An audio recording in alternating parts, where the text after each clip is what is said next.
Octavius, the story of Rome's first emperor and his rise to power. The magnificent origin story of Rome begins with the birth of a young boy named Gaius Octavius Thurinus in 63 BC. Octavius's mother, Atia, was the niece of one of the most powerful men of the time, Julius Caesar. This connection gave Octavius an interesting start in life. However, he was still just an ordinary young man. Yet history had a very different future planned for Octavius, Julius Caesar, and the First Transformation. During Octavius's childhood, Rome was the capital of wealth and power, a splendid city-state rising with magnificent buildings. But behind this bright appearance lay a dangerous turmoil. Rome was shaken by ruthless games waged between powerful generals and ambitious politicians. Young Octavius grew up amidst intrigue, too innocent to fully grasp it, focused instead on knowledge and discipline. Yet, Julius Caesar saw in him the calm of a leader, patience, ambition, and intelligence, a potential that hinted at the future strength to reshape Rome, though this path would bring deep trials for both Octavius and the empire. In 44 BC, an event shook the heart of the Roman Empire. Julius Caesar, a powerful general and hero of the people, was seen as a threat by conservative senators. Even close allies, like Brutus and Cassius, turned against him, leading to his assassination in the Sacred Senate. Arriving at the Senate that day, Caesar discovered that friends had betrayed him, and he died under their daggers. His death unsettled Rome's political balance, but he left more than chaos. Caesar named his young nephew, Octavius, as heir. In his will, Caesar left Octavius his fortune and adopted him as Gaius Julius Caesar Octavianus. Overnight, the young and ordinary Octavius became Rome's heir, inheriting both wealth and political responsibility. Octavius inherited far more than Caesar's wealth. He gained his political influence, allies, enemies, and the loyalty of the Roman people and army. Opponents of Caesar now turned to test Octavius's leadership, placing a great burden on his young shoulders.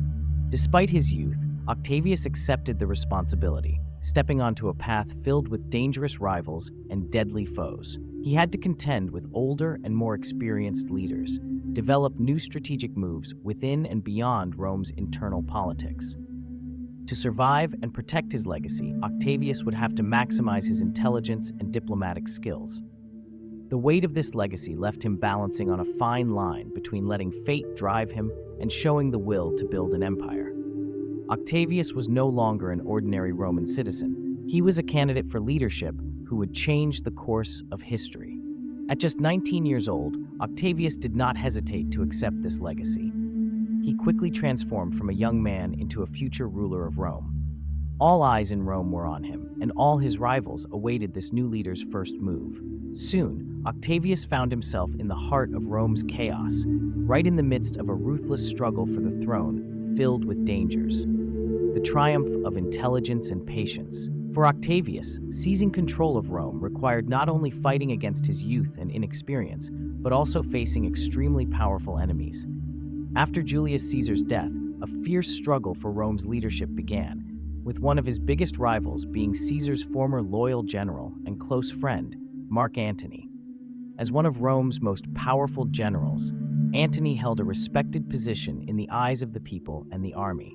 His political experience and military successes made him a strong candidate for leading Rome. Antony also had the backing of Caesar's former allies and a sizable military force loyal to Caesar. Antony extended his influence beyond the battlefield by allying with Cleopatra, Egypt's powerful and intelligent queen. Offering Egypt's wealth and army, Cleopatra strengthened Antony's position, enabling him to establish a rival power center in the east that directly challenged Octavius. With her support, Antony amassed a formidable army and navy, creating an alternative hub of power on Rome's eastern frontier. For Octavius, this was not merely a power struggle with Antony, but a foreign threat to Rome itself. The closeness between Antony and Cleopatra raised suspicions among Rome's traditional factions, and this alliance was increasingly seen as a great risk to Rome's independence and future. Rumors quickly spread that Antony intended to establish a kingdom for himself in Egypt. These rumors provided Octavius with an unexpected advantage, as both the Roman people and the conservative members of the Senate began to see Antony and Cleopatra as a foreign power threatening Rome. Octavius did not hesitate to frame Antony's alliance as a betrayal of Roman values and traditions. Asserting that he was the true leader of Rome and that Antony's loyalty to Egypt endangered Rome, Octavius began to win the support of the people and the Senate. Building public support against Antony and Cleopatra, Octavius emerged as a unifying figure for Rome. During this period, he strengthened his military forces to the point where he could challenge Antony's alliance.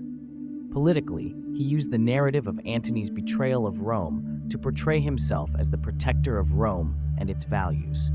Depicting Antony and Cleopatra as ambitious leaders who threatened Rome's independence helped Octavius gain trust in the eyes of the people. The issue was no longer just a power struggle between two rivals. It became a fight for Rome's future, independence, and traditions. This intense struggle evolved into a period where both sides prepared for a final showdown. The destinies of Octavius and Antony would clash in one of history's most famous naval battles, the Battle of Actium. Antony and Cleopatra's massive fleet prepared to face Octavius's forces, who claimed to defend Rome's traditional structure. This battle would shape Rome's identity, determine its future leader, and ultimately set the course for one of the world's greatest empires. The Battle of Actium and the peak of power. In 31 BCE, Octavius finally moved against Antony and Cleopatra. The Battle of Actium, one of the most critical confrontations in Roman history, took place in the blue waters of the Mediterranean, where powerful navies clashed. Thanks to the expertly devised strategy of Octavius's most loyal commander, Agrippa, the Roman forces emerged victorious. This victory was more than just a win for Octavius, it was the conquest of total control over Rome.